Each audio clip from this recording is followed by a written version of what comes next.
আমি সংসার সবাই চায় সুখে থাকতে। একটা স্বামী যখন অসুস্থ হয় বউ রাত জেগে সেবা করে। একটা স্বামীর যখন মন খারাপ থাকে তাকে মন ভালো করার চেষ্টা করে। স্বামীর যখন অভাব থাকে তখন কোনোভাবে ম্যানেজ করে চলার চেষ্টা করে। কিন্তু দিন শেষে সেই স্বামী যদি একদিন বউকে বলে তোমাকে আমার আর ভালো লাগছে না, তখন তার কষ্টটা কোথায় দাঁড়ায় চিন্তা করতে পেরেছেন? তখন তাকে বাধ্য হয়ে তার কাছ থেকে সরে আসতে হয়। দিন শেষে মেয়েদের একটা বাড়ি থাকে না, ঘর থাকে না, খালি হাত আর পা নিয়ে চলে আসতে হয়। এমনও মেয়ে আছে এক কাপড়ে বাড়ি থেকে বের হয়ে আসে, তারপরেও ছেলে মেয়েদের জন্য অনেক কিছু ত্যাগ স্বীকার করে। জীবনে যাকে আঁকড়ে ধরে বাঁচতে চায় সেও কিন্তু তখন আর তার দিকে ফিরে তাকায় না, তাকে ব্যবহার করে, তাকে কষ্ট দিয়ে সেও শান্তি পায়। জানেন তো, পৃথিবীতে যে অসহায় তাই সব জায়গাতেই অসহায়, তবুও সে শক্ত মনে যদি মন শক্ত রেখে যদি ভালো থাকার চেষ্টা করে ইনশাল্লাহ সে ভালো থাকবে।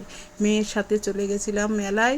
সকালে নাস্তা খাওয়ার পর মেলায় যে দেখলাম মেলা শেষ, আজকে বর্ষার মেলা হচ্ছে। একটা কিছুই কিনিনি, মেয়েকে কিছু কিনে দিয়েছি, মেয়ে কিছু কিনেছে, আর আমি একটা চাবি রিং কিনেছি সূর্যমুখীর। আমার খুব ভালো লাগলো। এই যে সব দেখছেন এগুলো সব এই মেয়েটা বানিয়েছে। এত ভালো লাগছে দেখে হাতের কারুকাজগুলো। মানুষ ইচ্ছে করলে কতই না কিছু করতে পারে। অনেক নারী আছে এইসব বানিয়ে বিক্রি করে, অনেক নারী আছে সেলাইয়ের কাজ করে, অনেক নারী আছে চাকরি বাকরি করে।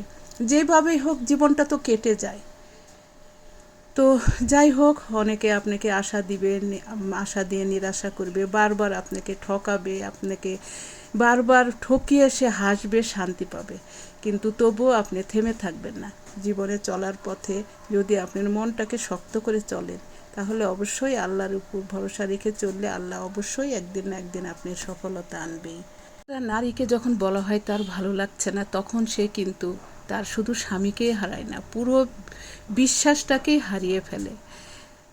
সংসার শেষ হয়ে যায়, সন্তানদের সঙ্গে তাদের সম্পর্ক ভালো থাকে না, স্বামীর সঙ্গে তো থাকেই না, আত্মীয় স্বজনদের সঙ্গে খারাপ হয়ে যায়। সেই সুযোগে বাবার বাড়ির লোকজনরাও খারাপ ব্যবহার করে।